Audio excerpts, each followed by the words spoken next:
मेरा नाम शोभिता है। पिताजी के मरने के बाद हमारे हालात ही बदल गए थे। हम पर पैसों की बारिश होने लगी थी। हालांकि मेरी माँ लाचार थी। मैं जब भी माँ का बिस्तर झाड़ती थी तो बिस्तर के नीचे ढेर सारे पैसे पड़े होते थे। तब माँ कहती थी कि जिसका कोई नहीं होता उसका ऊपर वाला होता है। ये तो ऊपर वाले का चमत्कार है। एक दिन माँ का चेकअप करवाने के लिए पड़ोस वाली मौसी जी उनको अस्पताल लेकर गईं, तो माँ का बिस्तर खाली देखकर मैं वहां सो गई थी।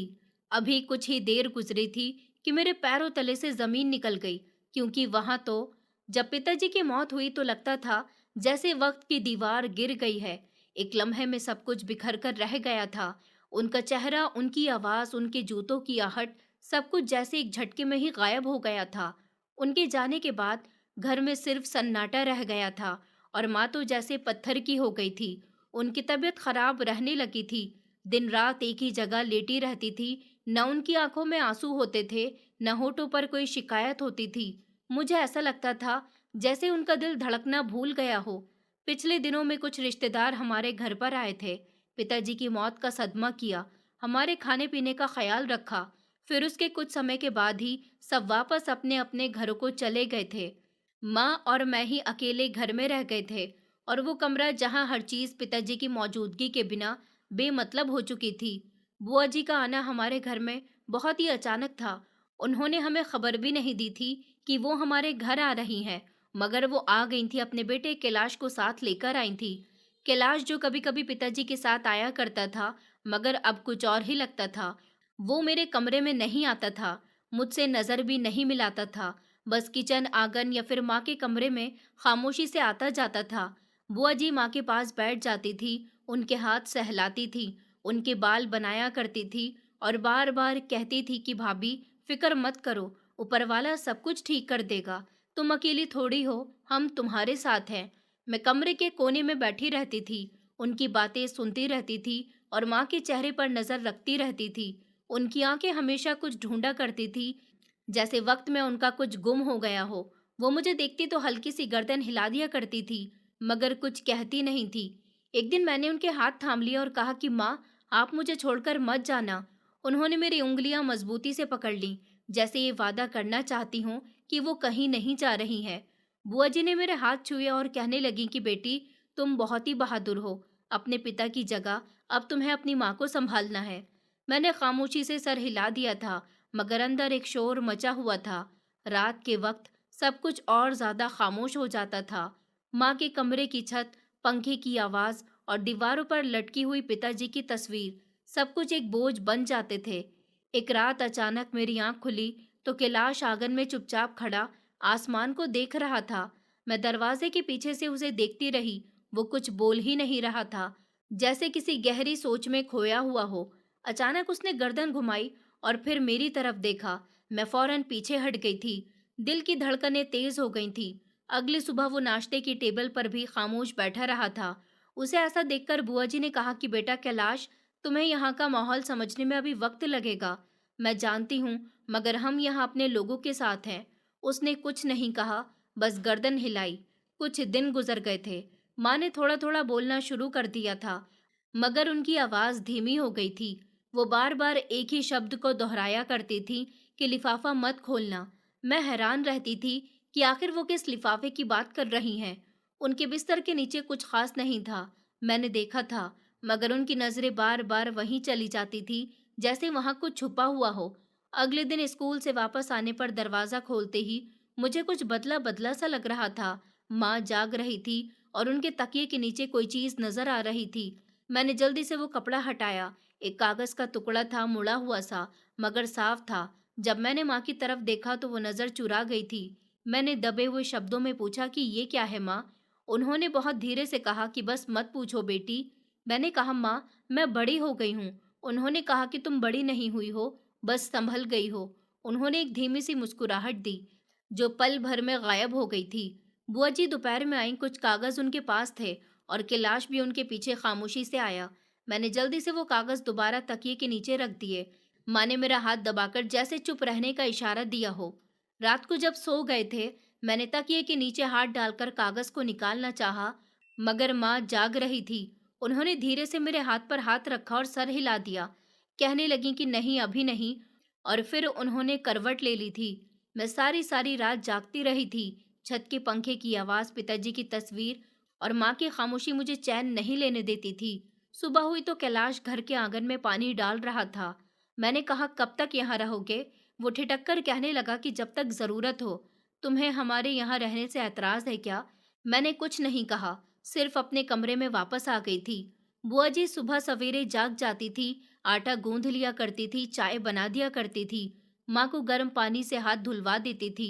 उनकी हर हरकत में जैसे एक फर्ज था और वो फर्ज निभाने के लिए ही आई थी। मैं खामोशी से उनके पीछे पीछे रहती थी कि उनके चेहरे पर कोई थकन नहीं, बस एक लगातार व्यस्तपन था। उन्होंने एक दिन मुझसे कहा कि बेटी, दही खत्म हो गया, जरा बाजार से जाकर ले आओगी?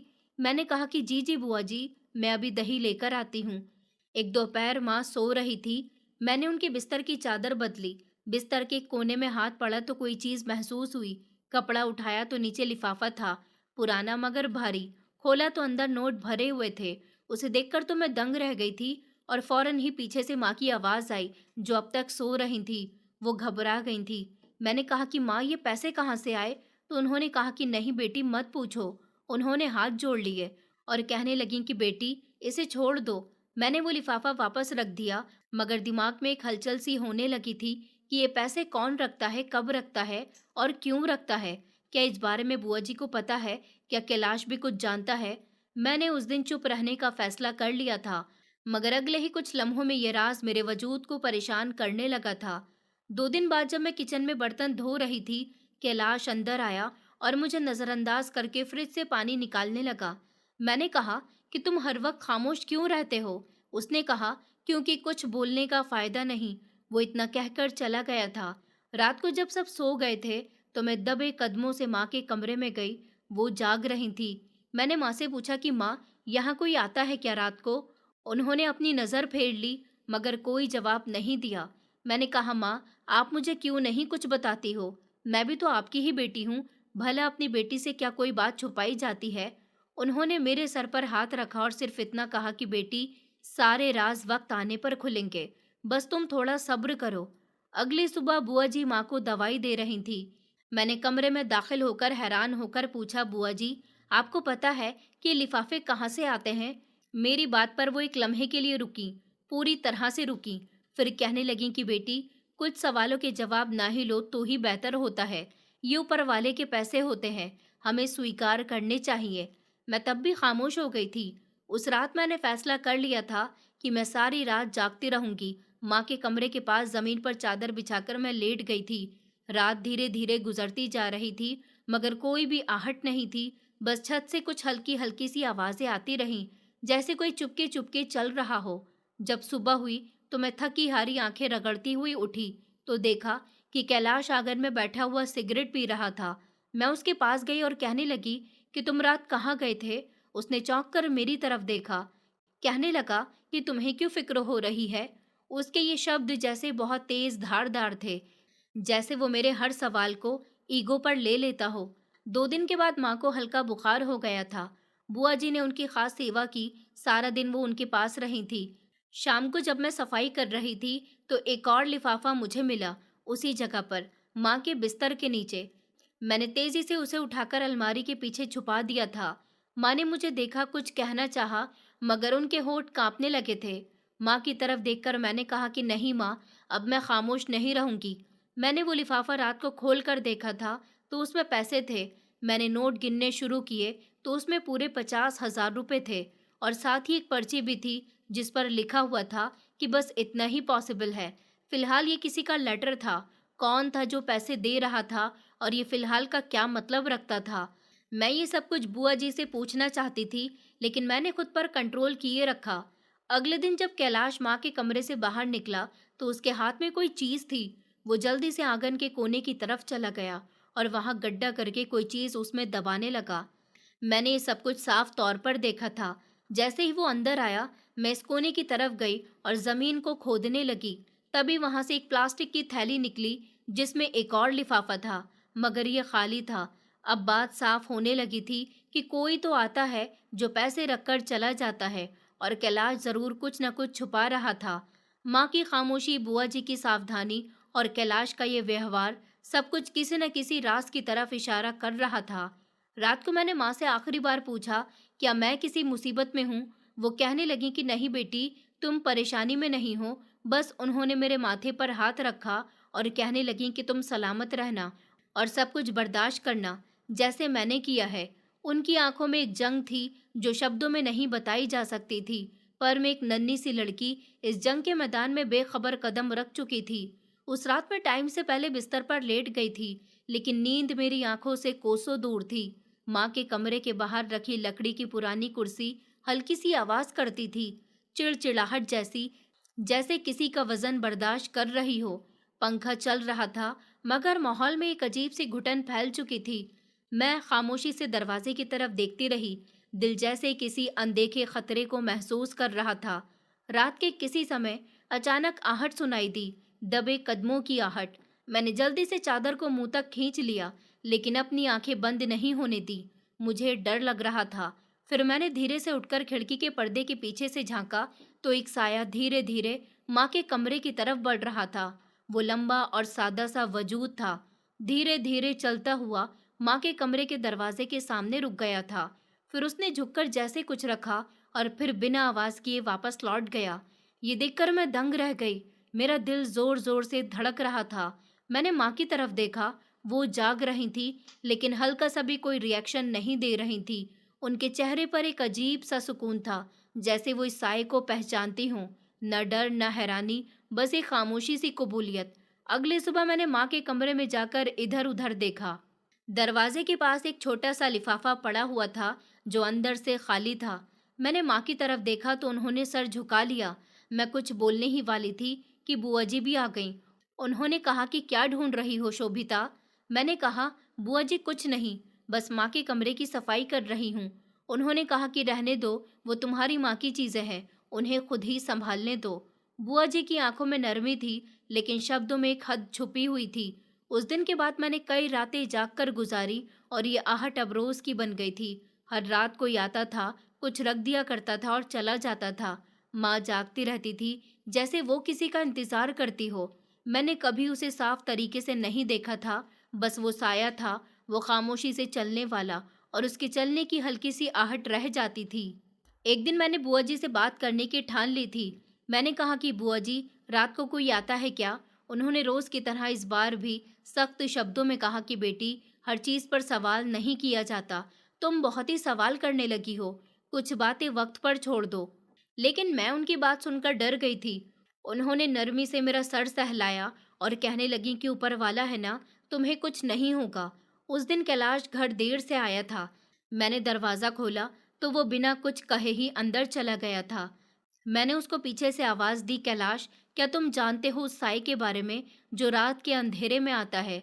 वो रुका, पलटा नहीं, बस इतना कहा कि सायों का पीछा मत करो, वरना खुद साया बन जाओगी। उसकी बात मेरे दिल में तीर की तरह लग गई थी। मैंने सोचा कि शायद उसको कुछ पता है, या शायद वही है वो, या फिर कम से कम कुछ जानने वालों में से है। रात को मैंने बिस्तर आंगन में लगा दिया था और छुपकर देखने की तैयारी की हुई थी। हवा थमी हुई थी, जैसे पेड़ भी खामोश खड़े हों। घड़ी की सुइयां आगे बढ़ रही थी और मैं इंतजार कर रही थी। आखिरकार वही साया उभरा। मैं दुबककर दीवार की आड़ में छुप गई थी। वो साया माँ के कमरे तक गया और रुककर कुछ रखा, फिर पलटने लगा। मैंने हिम्मत करके एक छोटा पत्थर उछाला। वो चौंक कर रुक गया और फिर तेजी से दौड़कर गेट से बाहर निकल गया। मैंने दौड़कर माँ के कमरे का दरवाजा खोल दिया। वो बिस्तर पर बैठी हुई थी, उनकी आंखें बंद थीं। उन्होंने हाथ जोड़े हुए थे, जैसे होठ हिलाकर प्रार्थना कर रही हों। मैंने कहा, माँ, वो कौन है? उन्होंने आंखें खोली और एक ठंडी सांस ली। कहने लगी कि मत पूछो बेटी, बस सब्र करो। वो सिर्फ देने आता है, लेने नहीं आता। मैं खामोश हो गई थी, क्योंकि हर बार मुझे एक ही जवाब मिलता था। अगले दिन मैंने वो लिफाफा खोला जो दरवाजे के पास था। इस बार इसमें पैसे नहीं थे, बल्कि एक तस्वीर थी। इसमें मेरी माँ और एक अजनबी मर्द खड़े हुए थे। मेरे लिए ये आदमी अनजान था, मगर मेरी माँ के चेहरे पर मुस्कुराहट साफ नजर आ रही थी। मैं माँ के पास गई। मैंने कहा कि माँ, ये कौन है? माँ ने जब तस्वीर को देखा तो कुछ लम्हे के लिए उनकी आंखों में आंसू आ गए थे। फिर कहने लगी कि मेरा एक पुराना साथी है जो वादा निभा रहा है। उस वक्त पहली बार मैंने माँ को हल्की सी कांपती हुई आवाज में बोलते हुए सुना था। उनकी बात में दर्द भी था और शुक्र भी था। मुझे कैलाश का वजूद घर में हमेशा किसी बोझ की तरह महसूस होता था। वो रोजाना मेरे आसपास होता था, मगर बातचीत सिर्फ नाम के लिए करता था।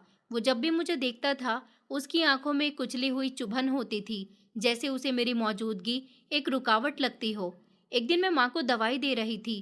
कैलाश कमरे में आया। उसकी नजरें सीधी मेरी माँ की तरफ थी, मगर आवाज मुझ तक पहुंची। उसने अपनी माँ की तरफ देखते हुए कहा कि माँ, ये घर हमारा है या इनका? बुआ जी, जो हमेशा मोहब्बत भरे हुए व्यवहार से बात करती थी, इस बात पर खामोश हो गई थी। फिर धीरे से कहने लगी कि कैलाश, ये हमारा भी परिवार है, ये हमारा खानदान है, और तुम चुप रहो। कैलाश, तुम्हें पता है कि तुम्हारे मामा जी ने वसीयत की थी। कैलाश ने जैसे अपने दांत भींच लिए और बिना कुछ कहे कमरे से बाहर चला गया था। उन लोगों की बातें सुनकर मेरे दिल में एक ठंडी लहर दौड़ गई थी। मैंने माँ की तरफ देखा। वो छत को घूर रही थी। उनकी आंखें बुझी हुई थी, बरसों से जैसे कोई जवाब वहां पर छुपा हुआ हो। उस दिन के बाद मुझे लगा जैसे कैलाश की खामोशी अब अंदर ही अंदर जहर बन चुकी थी। वो मुझे नजरअंदाज करने की हद से गुजर चुका था। अब जैसे मेरा वजूद उसकी बर्दाश्त से बाहर हो रहा था। एक बार मैं आंगन में पौधों को पानी दे रही थी। वो मेरे पास आया और कहने लगा कि तुम ये सब क्यों कर रही हो? मैंने चौंक कर उसकी तरफ देखा। उसने कहा कि कुछ बदलने वाला नहीं है। मैंने पलटकर कहा, बदलेगा, सब कुछ बदलेगा, अगर वक्त बदल गया तो। उसने कहा कि वक्त तुम्हारे हाथ में नहीं है शोभिता। लिफाफे अब हर हफ्ते वक्त पर आने लगे थे। हर हफ्ते में एक बार मैं उन्हें चुपके से निकालती थी और पैसे गिनती थी, और फिर वही सवाल दिमाग में गूंजता था कि कौन है और क्यों, कब और कैसे पैसे, आखिर क्या मतलब है इन सारे पैसों का। और माँ मुझे हर बार एक ही जवाब दिया करती थी कि जो हो रहा है होने दो, सवाल मत करो। फिर एक दिन लिफाफा के साथ एक कागज पे मिला, जिस पर सिर्फ 2 शब्द लिखे हुए थे, वादा निभाया। उस रात माँ बहुत कमजोर लग रही थी। उनकी सांसें उखड़ने लगी थी। मैंने उनके माथे पर हाथ रखा तो पसीना था, मगर बुखार नहीं था। उनकी आंखों से आंसू निकल रहे थे। मैंने पूछा, माँ आपको क्या हुआ?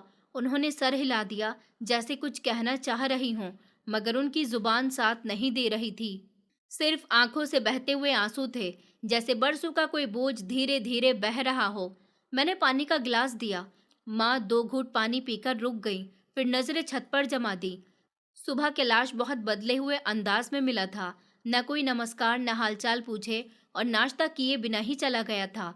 बुआ जी कहने लगी कि कैलाश आजकल कुछ उलझा उलझा सा है, शहर में काम ढूंढ रहा है, शायद परेशान है। मैंने कहा कि काम के साथ साथ व्यवहार भी ढूंढ ले, कहीं वो भी खो चुका है। बुआ जी ने सुनकर कुछ नहीं कहा, लेकिन मैंने उनकी आंखों में एक लम्हे को कोई पुरानी थकन देखी थी, जैसे वो सब जानती थीं, मगर खामोश रहने की आदत उन्हें विरासत में मिली हो। उसी दिन माँ की तबीयत बहुत खराब हो गई। मैं उनके साथ बैठी हुई थी जब उन्होंने एक अजीब सी बात कही।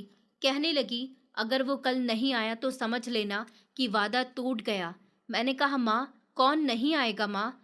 उन्होंने आंखें बंद कर ली, जैसे सवाल सुनने की आदत अब ना रही हो। मैंने उनके बालों में हाथ फेरा। दिल में एक डर बैठ गया था। माँ की हालत दिन ब दिन कमजोर होती जा रही थी। वो ज्यादातर बिस्तर पर लेटी रहती थी। अगर कुछ कहना भी चाहती तो जुबान जैसे साथ छोड़ चुकी थी। वो हाथ के इशारे से कुछ समझाने की कोशिश करती थी, उंगलियों से कोई निशान बनाती थी, जैसे हवा में कोई पुराना मंजर बना रही हों। मैं उनकी नजरों को ध्यान से देखती थी, लेकिन कुछ भी समझ में नहीं आता था। बुआ जी माँ की देखभाल में व्यस्त रहती थी। सुबह उनके लिए नाश्ते में दलिया बनाती थी, दोपहर को गर्म दूध देती थी, और शाम को प्रार्थना करने के लिए उनके साथ बैठ जाती थी। उनका स्वभाव इतना शांत था कि बाहर से सब कुछ मामूली जैसा लगता था, मगर मेरे दिल में रोज एक नया सवाल पैदा होता था। कैलाश अब घर में कम ही नजर आता था। कभी कहता था कि काम से जा रहा है, कभी चुपचाप निकल जाता था, कभी वापसी पर हाथ में कुछ लिफाफे होते थे जो वो जल्दी से किसी कोने में रख देता था। मैंने उसकी अलमारी में कुछ नया देखा था, कभी महंगी महंगी ड्रिंक्स तो कभी चॉकलेट या फिर सिगरेट की नई डिब्बियां। सब कुछ इशारा दे रहा था वो किसी और दुनिया से जुड़ चुका है। एक दिन मैं माँ के बिस्तर की चादर बदल रही थी कि बिस्तर के नीचे एक भारी सा लिफाफा महसूस हुआ। उसे निकाल कर देखा तो पिछले लिफाफों से ज्यादा पैसे थे उसके अंदर। मैंने गिनती शुरू की। लगभग 80,000 रुपए थे, और इस बार कोई नोट या पर्ची नहीं थी, बस एक मामूली सा कागज था जिस पर एक शब्द लिखा हुआ था, आखिरी। दिल धड़कने लगा कि क्या अब कोई नया मोड़ आने वाला था। मैं फौरन बुआ जी के पास चली गई, लिफाफा उनके सामने रखा और कहा, बुआ जी, ये किसका है? बुआ जी ने गहरी सांस ली, जैसे पहले ही जानती हों। फिर धीरे से कहने लगी कि बेटी, किसी अच्छे इंसान की पहचान होगी, सवाल मत किया करो। मैंने कहा, बुआ जी, आप सच का हिस्सा है ना, कम से कम मुझे तो बता सकती हैं कि ये सिलसिला कब खत्म होगा। उन्होंने मेरे सर पर हाथ रखा और आंखें बंद कर ली, जैसे कुछ छुपाने की आदत उनके अंदर आ चुकी हो। उस रात माँ बहुत बेचैन थी। वो बार बार बिस्तर पर करवटें बदलती रही, हाथों से कुछ इशारे करती रही। मैंने करीब जाकर पूछा कि माँ, क्या चाहिए आपको? उन्होंने उंगली से बाईं तरफ इशारा किया, जैसे दराज या संदूक की तरफ। मैंने दराज खोली, कुछ दवाइयाँ, पुराने कागज और एक लकड़ी का छोटा सा डिब्बा था। मैंने वो निकाला। माँ ने हाँ में सर हिलाया, कहने लगी कि खोलो, और वो जैसे आंखों से रिक्वेस्ट कर रही थी कि इसे खोल कर देखो। मैंने डिब्बा खोला तो उसके अंदर एक पुरानी अंगूठी थी। किसी जेंट्स की अंगूठी लग रही थी। सिंपल सी अंगूठी थी और एक कागज पर लिखा हुआ था, अगर कुछ हो जाए तो इसे वापस दे देना। माँ को देखा, उनकी आंखों में आंसू थे। मैंने कहा कि माँ, किसको देना है? वो कुछ कहने लगी, मगर सिर्फ होठ हिल रहे थे, आवाज नहीं निकल सकी। अगले दिन जब कैलाश आया, मैंने उसके चेहरे को ध्यान से देखा। वो बहुत ही उलझा हुआ था और शायद गुस्से में भी था। मैंने पूछा कि आजकल कहाँ होते हो? उसने तेज शब्दों में जवाब दिया कि जहाँ होना चाहिए। तुम्हें हर बात जानने की जरूरत नहीं है शोभिता। मैंने कहा, मुझे इस घर की हर बात जानने का हक है। उसने चिल्लाकर कहा कि तुम्हें कौन सा हक मिला है? मैं उसका अंदाज बर्दाश्त नहीं कर सकी और वहां से हट गई, मगर दिल में कैलाश के शब्द तीर बनकर चुभ चुके थे। उस शाम मैंने बुआ जी को आंगन में बैठे हुए देखा। उनके चेहरे पर थकन थी। मैंने पूछा कि बुआ जी, आप सच में कुछ नहीं जानती? यह सब जानकर भी कुछ छुपा रही हो? उन्होंने मेरी तरफ देखा, फिर नजरें चुरा ली। कहने लगी कि कभी कभी कुछ बोझ शब्दों से नहीं, वक्त से उतरते हैं। रात को मैं माँ के पास सोई थी। आधी रात को मेरी आंख खुली तो माँ बैठने की कोशिश कर रही थी। मैंने उनको सहारा दिया। उन्होंने कमजोर उंगली से दरवाजे की तरफ इशारा किया। मैंने कहा, माँ, क्या कोई आएगा? उनकी आंखों में उम्मीद थी और वही पुरानी नमी। मैंने दरवाजा खोला, बाहर सन्नाटा था। कोई भी नहीं था, सिर्फ हवा चल रही थी। अगली सुबह माँ बेहोश थी। मैंने डॉक्टर को बुलाया हुआ था। बुआ जी ने उनके करीब बैठकर उनके हाथ सहलाने शुरू कर दिए। कैलाश को फोन किया। वो एक शब्द बोले बिना आया और दरवाजे के पास खड़ा रहा और फिर वापस चला गया। डॉक्टर ने कहा कि इन्हें दिमागी सदमा है और इनका शरीर साथ नहीं दे रहा। जो कहना चाहती है शायद दिल में दबा रही है। मैंने कहा, दिल में? एक ही शब्द मेरे कानों में गूंजता रहा। माँ ने कभी कहा था कि वादा टूटा तो सब टूटेगा, और अब लगता था कि वो लम्हा बहुत करीब आ चुका है। मैं काफी दिनों से जाग रही थी, लेकिन उस रात कुछ और ही था। आंखों में नींद थी, मगर दिल में बेचैनी थी। कमरे की खिड़की से बाहर झांक पड़ी तो कैलाश आंगन में बैठा हुआ था। उसके सामने एक अजनबी आदमी था, जिसकी पीठ मेरी तरफ थी। दोनों धीरे धीरे बातें कर रहे थे। कैलाश के हाथ में वही पुराना पीले रंग का लिफाफा था, जो कई बार माँ की बिस्तर से मिल चुका था। मेरी सांसें रुक गई थी। मैंने झुककर उनकी बातें सुनने की कोशिश की थी, मगर आवाज बहुत धीमी थी। अजनबी आदमी ने लिफाफे को लिया और आंगन की दीवार कूदकर चला गया। कैलाश कुछ लम्हे वहीं खड़ा रहा, फिर सर उठाकर आसमान को देखा, जैसे कुछ तय कर चुका हो, फिर अंदर चला गया। मैंने सारी रात माँ के बिस्तर के पास बैठकर गुजार दी थी। उनकी सांसें बहुत धीमी थी, जैसे कोई चिराग बुझने के करीब हो। आंखें बंद थीं, चेहरा पीला हो चुका था और होठ सूख गए थे। मैंने कई बार उनका हाथ दबाया था, मगर उनके शरीर में अब वो हरकत बाकी नहीं रही थी। सुबह बुआ जी मेरे पास कमरे में आई। उनके चेहरे पर सीरियसनेस थी। उन्होंने कहा कि बेटी, हमें तुम्हारी माँ को अस्पताल ले जाना होगा। मैंने कहा, मैं भी चलूंगी। उन्होंने कहा कि नहीं बेटी, तुम घर पर रहो, वहां पर बहुत भीड़ हो जाएगी, हम संभाल लेंगे। मैंने इनकार में सर हिला दिया। मैं अपनी माँ को इस हाल में अकेला नहीं छोड़ सकती। इस समय कैलाश भी अंदर आया। उसने मेरी तरफ सख्त नजरों से देखा और कहने लगा, तुम वहां क्या करोगी? सिर्फ रुकावट बनोगी। यहाँ घर में आराम करो, हम सब संभाल लेंगे। मैंने माँ की तरफ देखा। वो कुछ कहना चाह रही थी, मगर जुबान साथ नहीं दे रही थी। उनकी आंखों में आंसू थे, जैसे वो भी खुद मुझसे कुछ कहना चाह रही हों। मैं उनके करीब गई, कान उनके होठों के पास कर दिए, मगर उनकी सांसों की आवाज महसूस हुई थी। बुआ जी ने माँ को चादर उड़ा दी थी। कैलाश ने आगे बढ़कर उन्हें सहारा दिया। एक रिक्शा गेट पर खड़ा था, जिसमें वो दोनों माँ को ले गए थे। मैं दरवाजे के पास खड़ी थी और बस उनको जाते हुए देखती रही। दरवाज़ा बंद हुआ और घर में खामोशी छा गई थी, जैसे दीवारें भी अफसोस करने लगी हों। दोपहर तक मैं दरवाजे के करीब बैठी रही, मगर कोई खबर नहीं आई। मैंने कई बार फ़ोन करने की कोशिश की, मगर कैलाश का नंबर नहीं मिला। बुआ जी का नंबर भी नहीं लग रहा था। उन्होंने फ़ोन नहीं उठाया। कुछ तो गलत था। मेरा दिल धड़क रहा था। मैंने माँ के कमरे में जाकर हर कोने को देखा। बिस्तर की चादर अभी तक उनकी खुशबू से महक रही थी। तकिए के नीचे हाथ डाला तो वहां पर एक और लिफाफा था।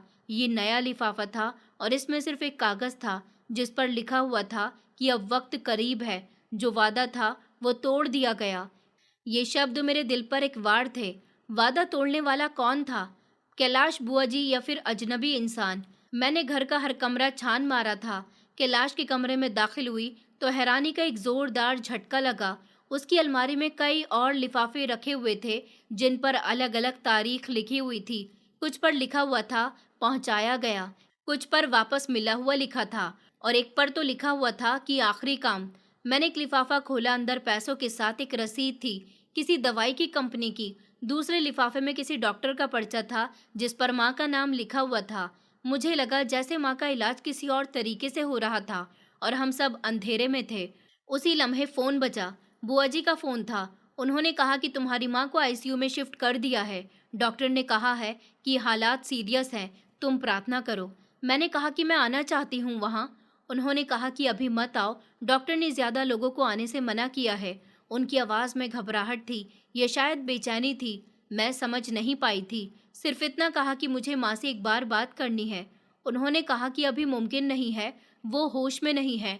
उसके बाद फोन बंद हो गया और मैं वापस इसी अधूरे उदास घर में अकेली रह गई। दिल में एक बात गूंज रही थी, जैसे सब कुछ पहले से ही तय हो। उस रात मैंने फैसला किया कि किसी के यहाँ आने पर नजर रखूंगी। आंगन में बैठ गई थी और दरवाजे पर नजर गाड़ दी थी। आधी रात तक कुछ नहीं हुआ। फिर अचानक एक साया गेट के बाहर से झांक रहा था। मैंने तेजी से उठकर दरवाजे को खोला। बाहर कोई नहीं था। मैं सड़क पर गई। हर तरफ सन्नाटा था। जब वापस आई तो आंगन की कुर्सी पर एक लिफाफा रखा हुआ था।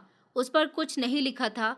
उस पर कुछ नहीं लिखा हुआ था। सिर्फ अंदर एक तस्वीर थी, माँ की, और उस तस्वीर के पीछे लिखा हुआ था, अगर तुम जानना चाहती हो तो तैयार रहो, सच का साया बहुत लंबा होता है। मेरे हाथ कांपने लगे थे। उसी लम्हे मुझे पहली बार अंदाजा हुआ कि मैं सिर्फ अकेली नहीं बल्कि खतरे में भी हूँ। घर सच में खाली लगने लगा था। माँ की मौजूदगी सिर्फ एक मेंबर का ना होना नहीं थी। वो दीवारें, वो दरवाज़ा, किचन की खुशबू से यहाँ तक कि हवा में बहाव, ये भी सब विदा हो चुकी थी। मैंने उनके बिस्तर पर जाकर लेटने का फैसला कर लिया था। शायद उनकी खुशबू कुछ सहारा दे आए। दिल को यकीन आ जाए कि वो वापस आ जाएंगी। तकिए में अब भी उनके बालों की खुशबू आ रही थी। आंखें बंद की तो ऐसा लगा जैसे वो बराबर में लेटी हैं, जैसे अभी पलटकर कहेंगी कि उठ जाओ शोभिता, स्कूल नहीं जाना क्या? लेकिन कुछ नहीं हुआ। खामोशी ने हर सांस को दबा लिया था। नींद आंखों से दूर थी और दिमाग सवालों के दायरे में था, कैद था। अचानक बिस्तर के नीचे से कोई सख्त चीज महसूस हुई। मैंने हाथ नीचे डाला तो कुछ लकड़ी के जैसा लगा। धड़कन तेज हो गई थी। बिस्तर को सरकाया तो नीचे एक पुरानी लकड़ी की तख्ती नजर आई, जो शायद जमीन का हिस्सा लगती थी, मगर हल्की सी हिल रही थी। मैंने जल्दी से एक पुराना छुरी जैसा हथियार लिया और सावधानी से सख्ती के साथ उसे खोलने लगी। तख्ती निकलते ही नीचे एक घड़ा सा जाहिर हुआ। अंधेरा था, लेकिन अंदर हाथ डाला और पहली चीज निकाली, एक पुराना लकड़ी का संदूक। मेरी उंगलियां संदूक के किनारे से लिपटी थी, जैसे मैं उसे सिर्फ खोल नहीं रही थी बल्कि बरसों से दबी हुई कोई हकीकत निकालने जा रही थी। जब ढक्कन हटाया तो सामने वही पुराना लकड़ी का संदूक था, जो जंग से भरा हुआ था। अंदर सब कुछ ठीक से रखा गया था। करारे नोटों की गड्डियां, तस्वीर, एक लिफाफा और कुछ पुराने डॉक्यूमेंट्स। लिफाफा खोलते ही माँ के हाथ से लिखा हुआ एक पेज नजर आया। उस पर लिखा हुआ था कि अगर तुम ये पढ़ रही हो तो मतलब है कि मुझे धोखे से ले जाया गया है। ये वही लोग हैं जिन पर तुमने भरोसा किया था। तुम्हारी बुआ सब जानती हैं और कैलाश उस साजिश का हिस्सा है। मैंने बहुत छुपाया, सिर्फ तुम्हें बचाने के लिए बेटी, लेकिन अब वक्त आ गया है कि तुम सच के सामने खड़ी हो जाओ। मैं दंग रह गई थी। मेरी आंखें उस लिफाफे पर जमी रहीं, लेकिन दिमाग तेज हो गया था। बीते हुए समय के सारे लम्हे आपस में जुड़ने लगे। बुआ जी की नरमी, उनके बेटे की खामोशी, लिफाफे, साया और वो अजनबी इंसान, सब एक तस्वीर की तरह साफ होने लगा था। मैंने तस्वीर निकाली। एक में माँ किसी अस्पताल के कमरे में थी और उनके पास कैलाश खड़ा हुआ था, मगर उसके चेहरे पर कोई परेशानी नहीं थी, सिर्फ एक अजीब सा सुकून था। और एक तस्वीर में वही राहुल था, बुआ जी के साथ। अभी मुझे ये सब समझते हुए देर भी नहीं हुई थी, तभी दरवाजे पर आहट हुई। किसी के कदमों की आवाज इतनी हल्की थी कि जैसे कोई जानबूझकर दबे कदमों से चल रहा हो। मेरा दिल जोर जोर से धड़कने लगा। मैंने फौरन सामान समेटा और संदूक दोबारा से बंद करके तख्ती पर रख दिया। अभी मैं अलमारी की तरफ लपकी ही थी कि दरवाजा एक झटके से खुला। मैं पीछे हट गई, भागने लगी, लेकिन किसी ने मेरे मुंह पर सख्ती से कपड़ा रख दिया। एक तेज सी बदबू आई और फिर अगले दिन सन्नाटे में आंख खुली तो पता चला कि मैं एक छोटे से गंदे से कमरे में कैद थी। दीवारों पर सीलन थी, एक छोटा सा बल्ब झूल रहा था और दरवाजे के बाहर किसी के कदमों की आवाज थी। दरवाजा धीरे से खुला और कैलाश अंदर आया। उसके चेहरे पर नफरत लिखी हुई थी। उसने कहा कि तुमने सब कुछ जान लिया है, तुमने वो देख लिया जो तुम्हें नहीं देखना चाहिए था। मैंने कहा कि तुमने ये सब क्यों किया? मेरी आवाज कमजोर थी, मगर सवाल में हिम्मत थी। उसने कहा, क्योंकि ये तुम्हारा घर नहीं बल्कि हमारा घर था। ये जायदाद, ये नाम, सब कुछ मेरे पिता का था। तुम्हारे पिता ने अपनी ही बहन के पति से सब कुछ छीन लिया था और अपने नाम करवा लिया था। अब वक्त था कि तुमसे ये सब कुछ वापस लिया जाए। मैंने कहा कि मेरी माँ का क्या कसूर था? तुमने उनके साथ धोखा किया। उसने कहा कि मेरी माँ ने तुम्हें बचाने के लिए सब कुछ बर्दाश्त किया, मगर तुम जान गईं। अब तुम भी खामोश रहोगी हमेशा के लिए। मैंने खुद को आजाद करने की कोशिश की, मगर मेरे हाथ पीछे बंधे हुए थे। कैलाश ने दरवाजा बंद किया और बाहर चला गया। कमरे की खामोशी में मेरी सांसें गूंजने लगी थी। मैंने दीवार से टेक लगाकर सोचना शुरू किया कि मैं कब तक कैद हूँ, बाहर क्या हो रहा होगा। फूफा जी, जिनका नाम राहुल था, वो कहाँ है? क्या अभी भी जिंदा है? मुझे वक्त का अंदाजा नहीं हो रहा था। सिर्फ दिन और रात बदलते गए, बल्ब की रोशनी से फर्क समझ आ जाता था। 2 दिन के बाद जब दरवाजा खुला, फिर कैलाश ने खाना रखा और कहने लगा कि तुम्हें यहाँ कोई नहीं ढूंढने आएगा। सब समझेंगे कि तुम कहीं भाग गई हो, और अगर कोई आया भी तो तुम्हारे खिलाफ ही बोलेगा। मैंने कहा कि तुम कितने गिर चुके हो, तुमने मेरी माँ को और अपने आप को भी बेच दिया। उसने मेरी तरफ गुस्से से देखा और कहने लगा, मैंने सिर्फ वही लिया जो मेरा था। उस रात मैंने दीवार पर घिस के हाथ रगड़ रगड़ कर रस्सी को खोलने की कोशिश की। मेरे हाथ जख्मी हो गए थे, मगर हिम्मत नहीं टूटी थी। फिलहाल अगली सुबह मैंने एक तरफ की रस्सी ढीली कर ली थी। दरवाजे के करीब जाकर मैंने अपनी ताकत जमा की। कैलाश जैसे ही अगली बार खाने का बर्तन अंदर रखने आया, तो मैंने उसके हाथ पर जोर से धक्का मार दिया। वो संभल नहीं सका और मैं दरवाजे से बाहर भाग गई थी, मगर मैं बाहर नहीं निकल सकी थी। बुआ जी ने मुझे पकड़ लिया और कहने लगी, कहा था ना कि सवाल मत करो, सवाल औरत को बदले के रास्ते पर ले जाता है। मैंने कहा, बुआ जी, आपको शर्म आनी चाहिए, आप मेरे पिताजी की बहन कहलाती हो। मैं चीखी। बुआ जी ने गुस्से भरे शब्दों में कहा कि मोहब्बत ने कुछ नहीं दिया, अब वक्त है विरासत लेने का, और तुम इसमें रुकावट हो। ये जो कुछ भी है वो मेरा भी है। उसी लम्हे मुझे अंदाजा हुआ कि ये सब सिर्फ कैलाश का ही नहीं, बुआ जी की भी नफरत थी। ये एक औरत की बरसों पुरानी जलन थी जो अब साजिश बन चुकी थी। मैंने कमरे के शीशे में खुद को देखा। मैं बहुत जख्मी थी, कमजोर थी, मगर आंखों में आग थी, और मैं जानती थी कि अभी ये जंग खत्म नहीं हुई। अभी वो सब बाकी था जो मैंने अपनी माँ से, अपने पिताजी से और खुद से वादा किया था। जब मेरी आंख खुली तो बदबू ने पहले सांस का रास्ता रोका। सामने टूटी दीवार पर गंदगी और छत से टपकता हुआ पानी था। मैं एक कोठरी में बंद थी, बंद, जख्मी और अकेली। शरीर अकड़ा हुआ था, शायद कई दिन गुजर चुके थे। रोशनी सिर्फ एक छेद से आ रही थी, जिससे न दिन का पता चलता था और न ही रात का। दरवाजे के पीछे कैलाश की आवाज गूंज रही थी। उसने कहा कि यही है तुम्हारी औकात, जायदाद मांगती हो, लड़की होते हुए सवाल करती हो। मैं खामोश न रही, न कोई जवाब दे सकती, न चीख सकी। मेरी आंखें सब कुछ कह चुकी थी, लेकिन आवाज जैसे गले में कैद थी। इन बातों में न वक्त का हिसाब था, न दिन रात की पहचान हो सकी। सिर्फ खामोशी, भूख और अकेलापन था। जब खाने के लिए कुछ आता था तो बस सूखी रोटी का टुकड़ा और ठंडा पानी आया था। मैं दीवार के साथ लगकर बैठी हुई थी और बस सोचती रहती कि माँ का चेहरा, पिताजी का खत, वो संदूक और वो तस्वीर, सब कुछ दिमाग में चक्कर काटते रहे थे। कभी कभी किसी की खामोशी सुनाई देती थी और दरवाजा हिलता था, लेकिन दरवाजा खुलता नहीं था। एक रात दरवाजे के पास बैठकर मैंने सिर्फ इतना सोचा कि अगर जिंदा बच गई तो सब कुछ वापस लेकर रहूंगी।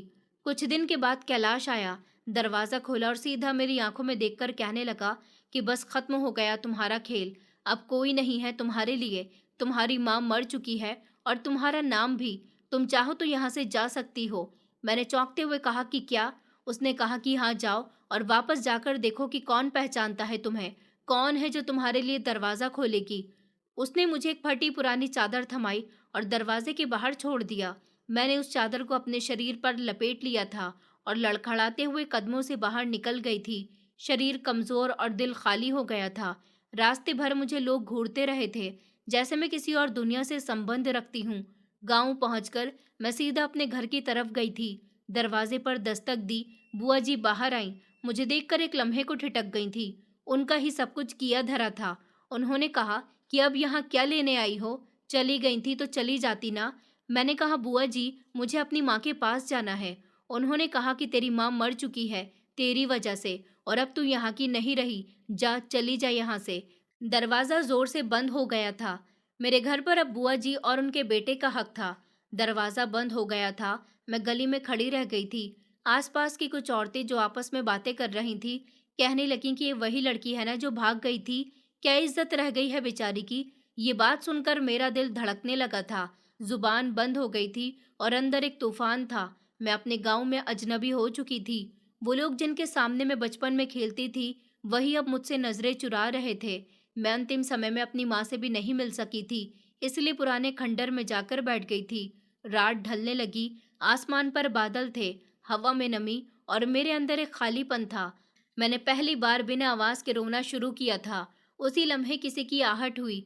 वो ही अजनबी था जो पहले भी लिफाफा देकर गया था। मेरी आवाज कांप रही थी। मैंने कहा तुम। उसने एक लिफाफा मेरी तरफ बढ़ाया। मैंने कहा ये क्या है? उसने कहा कि तुम्हारे पिता का आखिरी संदेश जो उन्होंने मेरे पास अमानत के तौर पर रखवाया था, तुम्हें उस समय देना था जब तुमसे सब कुछ छिन चुका हो। मैंने कांपते हुए हाथों से वो लिफाफा खोला था। उसके अंदर एक खत था, मेरे पिताजी का आखिरी खत। शोभिता बेटी, अगर तुम ये खत पढ़ रही हो तो जान लो तुमने सब कुछ खोकर हकीकत पाली है। तुम मेरी असली वारिस हो। जायदाद पर और इज्जत पर सब पर तुम्हारा हक है।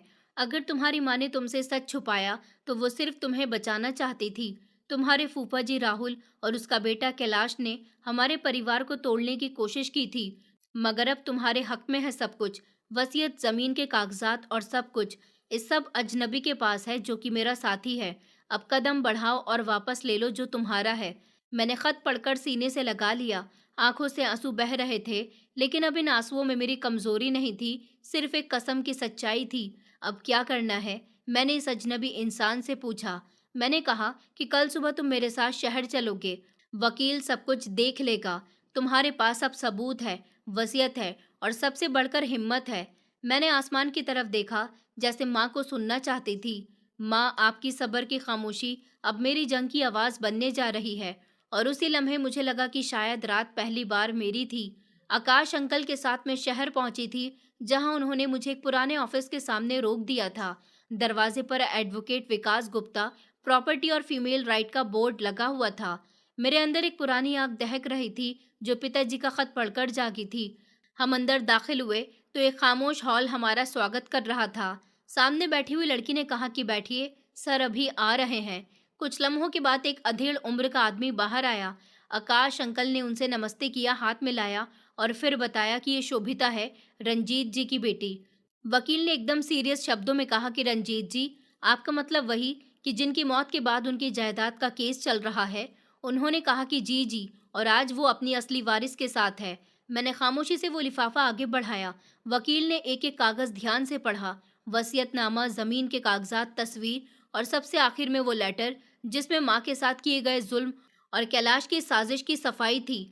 वकील ने कहा कि ये तो बहुत ही मजबूत केस है। अगर ये सब कुछ सच है तो हम उन्हें सीधा अदालत में बुला सकते हैं। मैंने पहली बार मजबूत शब्दों में कहा कि मुझे सिर्फ अपनी जायदाद नहीं, अपनी माँ की इज्जत और उनका नाम, उनकी सच्चाई और सारी खामोश आंखों का हिसाब चाहिए जिन्होंने मुझे गांव में तमाशा बना दिया। वकील ने सर हिलाया और कहा कि ये केस मैं लड़ूंगा और पूरे तरीके से। इसके बाद हम कचहरी पहुंचे, जहां सारे कागजात जमा कराए। आकाश अंकल ने भी गवाही दी कि वही लिफाफा वो हमारे घर पहुंचा रहे थे और ये सब मेरे पिताजी के कहने पर किया गया था। उन्होंने कहा कि मैंने कभी कुछ नहीं पूछा था, सिर्फ इतना जाना था कि मैं जो कर रहा हूँ, वो सब एक बेटी के लिए है, जो कि हकदार है। मैंने आकाश अंकल की तरफ देखा, उनकी आंखों में वफा थी और शर्मिंदगी भी थी।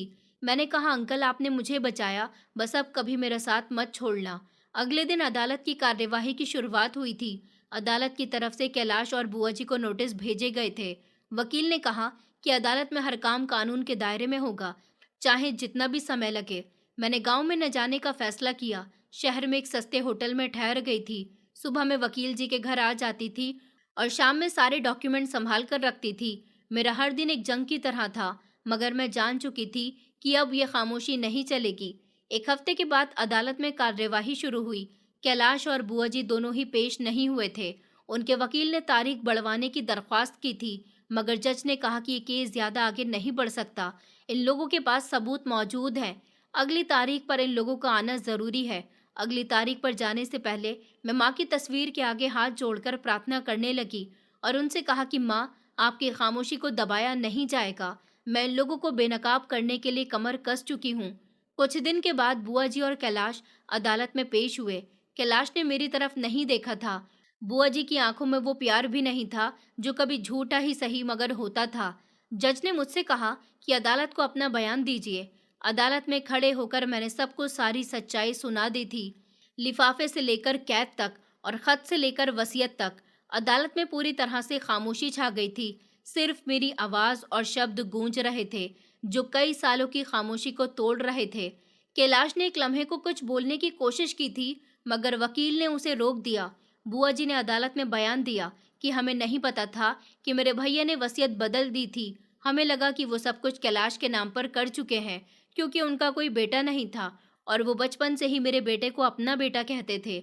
लेकिन जब उनकी बेटी हुई, तब से उन्होंने अपनी बेटी को ज्यादा प्यार करना शुरू कर दिया।